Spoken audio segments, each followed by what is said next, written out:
எல்லாருக்கும் வணக்கம். நான் Monika, speech language pathologist, Coimbatore Monika speech கிளினிக்ல இருந்து. எல்லா வாரமும் நம்ம ஸ்பீச் தெரப்பி பற்றியும் அதுக்கு சம்மந்தமா பேரண்ட்ஸ் செய்யக்கூடிய சந்தேகங்களும் நம்ம வீடியோஸ் மூலமா கிளியர் பண்ணிட்டு வரோம். ஸோ அந்த வகையில் லாஸ்ட் வீக் நம்ம இன்ஸ்டாகிராம் பேஜில் பேரண்ட்ஸ் கிட்ட ஒரு கம்யூனிட்டி போஸ்ட் போட்டிருந்தோம். அதாவது பேரண்ட்ஸ் வந்து நெக்ஸ்ட் தெரிஞ்சுக்க வேண்டிய இல்லைன்னா தெரிஞ்சுக்க விருப்பப்படக்கூடிய ஒரு டாபிக் சஜஸ்ட் பண்ணுங்க அப்படிங்கிறது. ஸோ அதிகபட்சமாக வந்த டாபிக் என்னன்னா எக்கோலேலியாவும் ஆட்டிசமும், இதுக்கான ரிலேஷன்ஷிப் பற்றி தான் நிறைய டாபிக்ஸ் வந்து சொல்லியிருந்தாங்க. ஸோ அதனால இந்த வாரம் நம்ம டிஸ்கஸ் பண்ணக்கூடியது எக்கோலேலியா அண்ட் ஆட்டிசம். ஸோ எக்கோலேலியானா என்ன, அதோடைய டைப்ஸ் என்ன, அது டிப்பிக்கலாக இருக்கக்கூடிய குழந்தைங்க. டிப்பிக்கல் அப்படின்னு சொல்றது வந்து நார்மல் அப்படிங்கிறது தான், சரிங்களா? இப்போ எல்லா குழந்தையும் நார்மல் தான். ஸோ அதனால நம்ம அதை டிப்பிக்கல் அப்படிங்கிற வார்த்தையை பயன்படுத்துகிறோம். ஸோ டிப்பிக்கலாக இருக்கக்கூடிய குழந்தைக்கும் ஆட்டிசம் இருக்கக்கூடிய குழந்தைக்கும் எப்படி நம்மளால டிஃப்ரென்ஷியேட் பண்ண முடியும், இன்கேஸ் உங்கள் குழந்தைக்கு வந்து எக்கோலேலியா இருக்குன்னா அதை நம்ம எப்படி ஓவர் கம் பண்ணுறது, அதுக்கு தேவையான பேரண்டல் டிப்ஸ் அதுதான் நம்ம இந்த வீடியோவில் நம்ம பார்க்க போகிறோம். முதல்ல எக்கோலேலியா அப்படிங்கிறது என்னன்னா ஒரு கேள்வி இல்லைன்னா ஒரு விஷயத்த நீங்க சொல்றத அப்படியே உங்க குழந்தை ரிப்பீட் பண்றது தான் அப்படிங்கிறது. இப்போ அந்த குழந்தை உடனடியா ரிப்பீட் பண்ணுது அப்படின்னா அது இமீடியட் எக்கோலேலியா. இப்போ எக்ஸாம்பிளுக்கு இது என்ன இல்லைன்னா இது தண்ணி அப்படின்னு நீங்க சொல்லிட்டீங்கன்னா அந்த குழந்தையும் இது என்ன இது தண்ணி அப்படின்னு ரிப்பீட் பண்றது. இப்போ இதையே சில மினிட்ஸுக்கு அப்புறமோ இல்லைன்னா சில வாரத்துக்கு அப்புறமோ இன்னும் சில இடத்துல குழந்தைங்க சில மாசத்துக்கு அப்புறம் கூட சொல்றாங்க, சரிங்களா? அப்படி டிலேடா சொல்றது தான் டிலேட் எக்கோலேலியா. இது எல்லாமே ஒரு ஸ்டேட்மெண்ட்டோ ஒரு கேள்வியா தான் இருக்கணுங்கிற அவசியம் கிடையாது. சில குழந்தைங்க பாட்டை கூட கவனிச்சு கேட்டிருந்திருப்பாங்க, அப்புறமாட்டி அந்த குழந்தைங்க விளையாடிட்டு இருக்கும் போது அந்த பாட்டை பாடிக்கிட்டே பண்ணுவாங்க. ஆனால் அந்த இடத்துல அந்த பாட்டுக்கு சம்மந்தமாகவும் எதுவுமே இருக்காது. ஆனால் முன்னாடி தெரிஞ்ச ஒரு விஷயத்த அப்படியே விளையாடும் போது சொல்லிக்கிட்டே இல்லைன்னா பாடிக்கிட்டே பண்ணுறது. ஸோ இதுதான் டிலேட் எக்கோலேலியா. மூணாவது டைப் என்ன அப்படின்னு பார்த்தீங்கன்னா மிட்டிகேட்டட் எக்கோலேலியா. இதுவும் டிலேட் எக்கோலேலியா மாதிரி தான், உடனடியாக சொல்கிறது இல்லை. பட் அந்த குழந்தைக்கு உதாரணத்துக்கு இப்போ தண்ணியே கேட்குதுன்னு வச்சுக்கோங்களேன். நீங்கள் வந்து தண்ணி வேணுமா அப்படின்னு கேட்டுட்டீங்கன்னா அதை பார்த்து வச்சுக்கோ, உடனடியாக எதுவும் சொல்லாது. பட் ஆனால் லேட்டர் அந்த குழந்தைக்கு தண்ணி எப்போல்லாம் தேவைப்படுது, எப்போல்லாம் குடிக்கணுமோ அப்போல்லாம் தண்ணி வேணுமா அப்படின்னு கேட்டு அந்த குழந்தைங்களே குடிக்கிறது. அதுதான் மிட்டிகேட்டட் எக்கோலேலியா அப்படின்னு சொல்றது. ஸோ ஓவரால் நம்ம 3 டைப்பான எக்கோலேலியாவை நம்ம இந்த தடவை பார்த்தாச்சு. இப்போ அடுத்த கேள்வி என்னன்னா, இந்த எக்கோலேலியா அப்படிங்கிறது டிப்பிக்கலா இருக்கக்கூடிய குழந்தைக்கும் இருக்குமா இல்ல ஆட்டிசம் இருக்கக்கூடிய குழந்தைக்கு தான் இருக்குமா அப்படிங்கிறது தான். இந்த எக்கோலேலியா அப்படிங்கிறது 2 குழந்தைக்குமே இருக்கும். இன்ஃபேக்ட் எல்லா குழந்தைக்கும் இருக்கிறதுக்கான வாய்ப்பு இருக்கு. இது வந்து இன்ஃபேக்ட் இது ஒரு லாங்குவேஜ் டெவலப்மெண்ட் அப்படின்னா நம்ம இதை சொல்றோம். குழந்தைங்க வந்து லாங்குவேஜ் அக்வயர் பண்ணும்போது கொஞ்சம் கொஞ்சமா ட்ரையல் அண்ட் எரர் மெத்தட்ஸ் பண்ணிக்கிட்டே வருவாங்க. அப்பா சொல்றத சொல்லி பார்ப்பாங்க, அம்மா சொல்றத சொல்லி பார்ப்பாங்க, பாட்டு பாடுறத சொல்லி பார்ப்பாங்க, அதே மாதிரி பாடி பார்ப்பாங்க. அது வந்து நம்ம முன்னாடி தான் பண்ணுங்கிற அவசியம் கிடையாது. அவங்க விளையாண்டுட்டு இருக்கும்போது இந்த மாதிரி நிறைய ட்ரையல்ஸ் வந்து பண்ணி பார்ப்பாங்க. ஸோ இதே மாதிரி செஞ்சு தான் குழந்தைங்க வந்து ஃப்ளூவெண்டா அழகா சோஷியலைஸ்ட் ஆகி கம்யூனிகேட் பண்ண ஆரம்பிக்கிறது. ஸோ டிப்பிக்கலா இருக்கக்கூடிய குழந்தைக்கும் இது இருக்கிறது உண்டு. அப்போ ஏன் ஆட்டிசம் அப்படின்னு சொன்னாலே எக்கோலேலியா இருக்குதா அப்படின்னு எல்லாரும் கேட்குறாங்க அப்படிங்கிற ஒரு சந்தேகம் வந்துடும். ஸோ என்னன்னா ஆட்டிசம் இருக்கக்கூடிய குழந்தைக்கு இது அதிகபட்சமா பார்க்க முடியுது. அப்போ இதை எப்படி டிஃப்ரென்ஷியேட் பண்றது அப்படின்னு நீங்க கேட்டீங்கன்னா ஒரு ஏஜ் வைஸ் நம்ம ஃபர்ஸ்ட் டிஃபரன்ஷியேட் பண்ணி பார்க்கலாம். அதாவது லாங்குவேஜ் டெவலப்மெண்ட் ஆகும்போதும் குழந்தைக்கு எக்கோலேலியா இருக்கும்னு நான் சொல்லியிருந்தேன் இல்லையா? ஆனா இது எந்த ஏஜ்லன்னு பாத்தீங்கன்னா 0 to 3 இயர்ஸ் இருக்கக்கூடிய குழந்தைக்கு தான் ஜாஸ்தியா இருக்கும். 0 to 3 இருக்கக்கூடிய குழந்தைங்க நிறைய தடவை இந்த எக்கோலேலியா செஞ்சு பார்ப்பாங்க. ஆனா ஒரு 3 வயசுக்கு அப்புறம் பாத்தீங்கன்னா இது கொஞ்சம் கொஞ்சமா டிக்ரீஸ் ஆயிடும், சரிங்களா? பட் ஆனா ஆட்டிசம் இருக்கக்கூடிய குழந்தைக்கு வந்து 3 வயசுக்கு அப்புறமும் இது வந்து எக்ஸீட் ஆகிட்டே தான் இருக்கும், இல்லைன்னா அதே மாதிரி போய்கிட்டே தான் இருக்கும், ப்ரொசீட் பண்ணிக்கிட்டே இருப்பாங்க, சரியா? இந்த ஒரு விதத்துல உங்களால டிஃபரன்ஷியேட் பண்ண முடியும். அடுத்தது நீங்க பாத்தீங்கன்னா டிப்பிக்கலா இருக்கக்கூடிய குழந்தைக்கு இந்த எக்கோலேலியா அப்படிங்கிறது ஜாஸ்தி இமீடியட் எக்கோலேலியாவா தான் இருக்கும். அதாவது தண்ணி வேணுமான்னு கேட்டா குழந்தை உடனே தண்ணி வேணுமா அப்படின்னு கேட்டுட்டே பாட்டில் எடுக்கிறது இல்லைன்னா தண்ணியை வாங்கிக்கிறது அப்படிங்கிறது தான் இருக்கும். இந்த டிலேடு டைப்பான எக்கோலேலியா வந்து பெரிய அளவுக்கு பாக்குறது கிடையாது. அண்ட் மிட்டிகேட்டடான டைப், அதாவது எவ்ரி டைம் தண்ணி வேணுங்கிற பட்சத்துல தண்ணி வேணுமான்னு கேட்டுட்டு குடிக்கிறது அப்படிங்கறத அந்த அளவுக்கு பார்க்க முடிகிறதே கிடையாது, சரியா? சோ டிப்பிக்கலா இருக்கக்கூடிய குழந்தைக்கு இம்மீடியட் எக்கோலேலியா தான் ஜாஸ்தி இருக்கும். டிலேட் எக்கோலேலியா சில கண்டிஷன்ல இருக்கும். மிட்டிகேட்டட் எக்கோலேலியா பெரிய அளவுக்கு பார்க்க முடிகிறதே கிடையாது. பட் வேற ஆட்டிசம் இருக்கக்கூடிய குழந்தைக்கு இந்த 3 டைப்புமே இருக்கும். அதுல பெரும்பாலும் டிலேட் எக்கோலேலியா வந்து நிறைய இடத்துல நம்மளால பார்க்க முடியுது, சரியா? சோ இந்த ஒரு விதத்திலையும் உங்களால டிஃபரன்ஷியேட் பண்ண முடியும். மூணாவது வந்து என்னன்னா எவ்வளவு ஃப்ரீக்வெண்டா அவங்க யூஸ் பண்றாங்க அப்படிங்கிறது. டிப்பிக்கலா இருக்கக்கூடிய குழந்தைங்க வந்து என்ன பண்ணுவாங்கன்னா ஜாஸ்தியா அவ்வளவு சொல்ல மாட்டாங்க, சம்டைம்ஸ் சொல்லுவாங்க. ஆனா எல்லா தடவையும் எல்லா வார்த்தைக்கும் எல்லா சென்டென்ஸுக்கும் ரிப்பீட்டேஷன் இருக்காது. பட் வேறஸ் ஆட்டிசம் இருக்கக்கூடிய குழந்தைக்கு அந்த ஃப்ரீக்வன்சி ஆஃப் எக்கோலேலியாங்கிறது ஜாஸ்தி உங்களால பார்க்க முடியும். அடுத்த ஒரு டைப்ல உங்களால என்ன டிஃபரன்ஷியேட் பண்ண முடியும்னா ரொம்ப முக்கியமானது பர்பஸ் அப்படிங்கிறது தான்.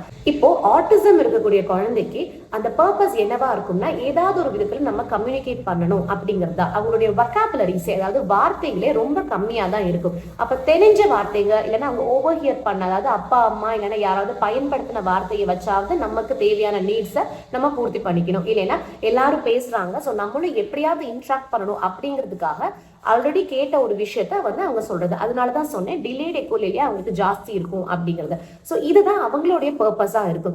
இன்னும் சில பர்பஸ் வந்து என்னவா இருக்கும்னா அவங்களுக்கு ரொம்ப ஒரு ஆன்சைட்டியா இருக்குது, ஒரு எரிச்சலா இருக்கிறாங்க, ரொம்ப இரிட்டேட்டடா இருக்கிறாங்க. ஸோ அந்த மாதிரி இருக்கும்போது இதை வந்து ஒரு செல்ஃப் ரெகுலேஷன் மாதிரி அவங்க பயன்படுத்திப்பாங்க. அவங்களுக்கு தெரிஞ்ச வார்த்தைகளை அவங்க சொல்லும் போது, அவங்களுக்கு தெரிஞ்ச பாட்டை அவங்க பாடும்போது கொஞ்சம் அவங்க வந்து ரிலாக்ஸ் ஆயிப்பாங்க. ஸோ இது அவங்களுடைய ஒரு பர்பஸா இருக்குது. பட் வேற டிப்பிக்கலா இருக்கக்கூடிய குழந்தைங்களோட பர்பஸ் என்னன்னா லாங்குவேஜ் லேர்னிங்கிறது மட்டும்தான். அதாவது லைக் அந்த அம்மா அப்பா சொன்ன அந்த வார்த்தைங்க நம்ம திரும்பி திரும்பி ரிப்பீட் பண்ணி ஒரு இமிடேஷன் மாதிரி செஞ்சு செஞ்சு பார்த்து நம்ம அந்த வார்த்தைகளை ஸ்டோர் பண்ணிக்கிறோம் அப்படிங்கிறதா அந்த குழந்தைங்களுடைய பர்பஸா இருக்கும். ஸோ இதுதான் இதோடைய டிஃபரன்ஸ். இன்னொன்று வந்து என்னன்னா அந்த டிப்பிக்கலா இருக்கக்கூடிய குழந்தைங்க கொஞ்ச நாளிலே விட்டுருவாங்கன்னு சொன்னேன் இல்லையா. ஸோ அதே மாதிரி அந்த குழந்தைங்க நீங்க சொல்லக்கூடிய ஒரு விஷயத்த அப்படியே இன்ஃபேக்ட் அப்படியே சொல்றது அப்படிங்கிறது சில குழந்தை தான் பண்ணுவாங்க. அந்த டோன் எல்லாம் சில டைம் அவங்க மாத்திப்பாங்க. பட் ஆனா ஆட்டிசம் இருக்கக்கூடிய குழந்தைங்க வந்து அப்படியே சொல்றதுக்கு தான் பார்ப்பாங்க. இது இன்னொரு டிஃபரன்ஸ். அப்போ ஆட்டிசம் இருக்கக்கூடிய குழந்தைக்கு இந்த எக்கோலேலியா இருக்குது அப்படிங்கிறது ஒரு பெரிய பிரச்சனையான்னு கேட்டீங்கன்னா கண்டிப்பா கிடையாது. இன்ஃபேக்ட் நான் என்ன சொல்லுவேன்னா அது ஒரு good sign for verbal communication தான். அதாவது எனக்கு வந்து வார்த்தைகள் கம்மியா இருக்கு, ஆனா பேசணுங்கிற ஆர்வம் இருக்கு, ஏதாவது ஒரு விதத்துல வார்த்தைகள் மூலமா நான் கம்யூனிகேட் பண்றதுக்கு ஆசைப்படுறேன் அப்படிங்கிற ஒரு அறிகுறி தான் இந்த எக்கோலேலியாவை நான் பார்ப்பேன். ஸோ எக்கோலேலியா வந்து இருக்கு அந்த குழந்தைக்கு அண்ட் கூடவே டயக்னோஸ் பண்ணிருக்கீங்க ஏஎஸ்டி அப்படின்னா கண்டிப்பா உங்களோட ஸ்பீச் தெரபிஸ்ட் வந்து அதுக்கு ஏத்த மாதிரியான டெக்னிக்ஸ் யூஸ் பண்ண கொஞ்சம் கொஞ்சமா அந்த குழந்தைங்களுடைய கம்யூனிகேஷன் இன்னும் நல்லா வந்துடும். அதே மாதிரி இனிஷியேட் பண்ணி பேசுறதுக்கு அவங்க வந்து ஹெல்ப் பண்ணுவாங்க. ஸோ கண்டிப்பா உங்களோட ஸ்பீச் தெரபிஸ்ட் அதுக்கு ஏற்றின டெக்னிக்ஸ் யூஸ் பண்ணும்போது உங்களுக்கு நல்ல ஒரு சேஞ்ச் வந்து குழந்தைங்களுடைய கம்யூனிகேஷன்ல பார்க்க முடியும். அப்போ வீட்டுல பேரண்ட்ஸ் என்ன பண்றது குழந்தைக்கு எக்கோலேலியா இருந்துச்சுன்னா அப்படின்னு கேட்டீங்கன்னா குழந்தைகிட்ட வந்து இது வேணுமா அது வேணுமா இது என்ன அப்படின்னு முதல்ல கேள்விகளை தவிர்த்துருங்க. ஸ்டேட்மெண்ட்ஸ்க்கு போயிடுங்க. இது தண்ணி இல்லைன்னா தண்ணி வேணும் அப்படின்னு சொல்லுங்க. எவ்ரி டைம் குழந்தைக்கு தண்ணி வேணும்னா வேணுமா அப்படின்னு போகாம இது தண்ணி இது என்ன அப்படின்னு போகாம அம்மா தண்ணி வேணும் அப்படின்னு அந்த குழந்தை என்ன சொல்லுமோ அந்த மாதிரி நீங்க அந்த குழந்தைக்கு மாடலிங் பண்ணுங்க. சரிங்களா?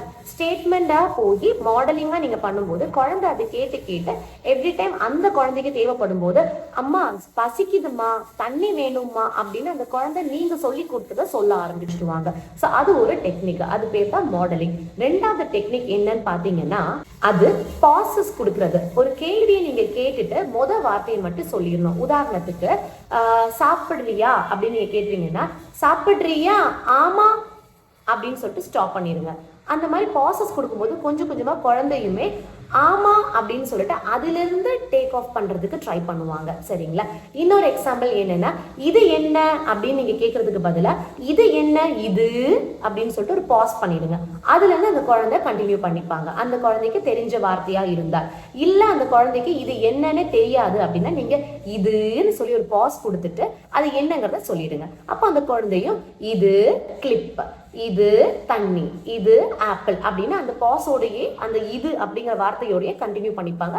ஸோ அது இன்னுமே மீனிங்ஃபுல்லா இருக்கும்.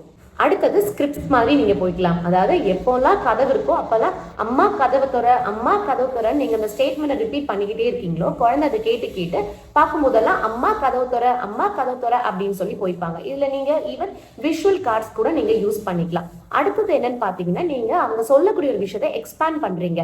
உதாரணத்துக்கு இப்போ ஜூஸ் வேணுமா அப்படின்னு குழந்தை ஜூஸ் வேணும் அப்படிங்கிற டைம்ல கேக்குது அப்படின்னா நீங்களும் என்ன பண்ணுங்கன்னா ஜூஸ் வேணுமா ஆமா அம்மா எனக்கு ஆரஞ்சு ஜூஸ் வேணும் ஆமா ஆரஞ்சு ஜூஸ் வேணும் அப்படின்னு குழந்தை சொன்னதை நீங்க முதல்ல ரிப்பீட் பண்றீங்க. ரிப்பீட் பண்ணிட்டு குழந்தை சொன்ன அந்த சென்டென்ஸ்ல இன்னும் சில வேர்ட்ஸை நீங்க போட்டுக்கிறீங்க. அப்போ அந்த குழந்தைக்கு இன்னும் வார்த்தைகள் வந்து கத்துப்பாங்க. ஸோ இதெல்லாம் ஃபியூ டிப்ஸ். இதெல்லாம் நீங்க வீட்டுல கண்டிப்பா நீங்க ப்ராக்டிஸ் பண்ணி பார்க்கலாம். இன்னும் உங்களுக்கு வந்து சந்தேகங்கள் இருக்கு, இன்னும் சில பேரண்டல் டிப்ஸ் தேவைப்படுது அப்படின்னா கண்டிப்பா ஸ்கிரீன்ல இருக்கக்கூடிய நம்பருக்கு நீங்க கால் பண்ணுங்க. நாங்க உங்களுக்கு பர்சனலா ஹெல்ப் பண்றோம். இப்போ உங்க குழந்தைக்கு எக்கோலேலியா இருக்கு, அவங்க டயக்னோஸ் பண்ணிருக்காங்க, அவங்களுக்கு ஆட்டிசம் ஸ்பெக்ட்ரம் முன்னாடி அவங்க வராங்க அப்படின்னா கண்டிப்பா உங்களுக்கு சர்வீஸ், ஆன்லைன் சர்வீஸோ இல்ல டைரக்ட் சர்வீஸோ தேவைப்படுதுன்னா ஸ்கிரீன்ல இருக்கக்கூடிய நம்பருக்கு கால் பண்ணுங்க, எங்களை காண்டாக்ட் பண்ணுங்க. நாங்கள் ஹோம் ட்ரைனிங் ப்ரோக்ராமும் நாங்கள் ப்ரொவைட் பண்ணிட்டு வரோம். ஸோ வீட்டில் நீங்கள் எப்படி குழந்தைங்க கூட மிங்கிள் ஆகணும், எப்படி குழந்தைய வந்து நீங்கள் ஹேண்டில் பண்ணணும், இந்த டிலே இருக்கும்போது என்னென்ன மாதிரியான ஆக்டிவிட்டீஸ் நீங்கள் கண்டக்ட் பண்ணணும் அப்படிங்கிறதும் நாங்கள் ட்ரெயின் பண்ணுறோம். ஸோ கண்டிப்பாக உங்களுக்கு இது ஹெல்ப்ஃபுல்லாக இருக்கும். அண்ட் இந்த மாதிரியான வீடியோஸ் உங்களுக்கு வந்து செய்கிறதுக்கு நம்ம யூடியூப் சேனலை சப்ஸ்கிரைப் பண்ணிக்கோங்க, நம்ம இன்ஸ்டாகிராம் பேஜையும் ஃபாலோ பண்ணிக்கோங்க. உங்களை மாதிரி இருக்கக்கூடிய பேரண்ட்ஸுக்கும் இந்த வீடியோவை ஷேர் பண்ணுங்கள். அண்ட் நெக்ஸ்ட் வீக் நான் ஏதாவது டாபிக் பேசினா உங்களுக்கு ஹெல்ப்ஃபுல்லாக இருக்கும் அப்படின்னு நீங்கள் நம்பினீங்கன்னா கண்டிப்பாக எங்களுக்கு டிஎம் ஆர் கமெண்ட் பண்ணுங்கள். நெக்ஸ்ட் வீக் நம்ம பார்க்கலாம். தேங்க்யூ.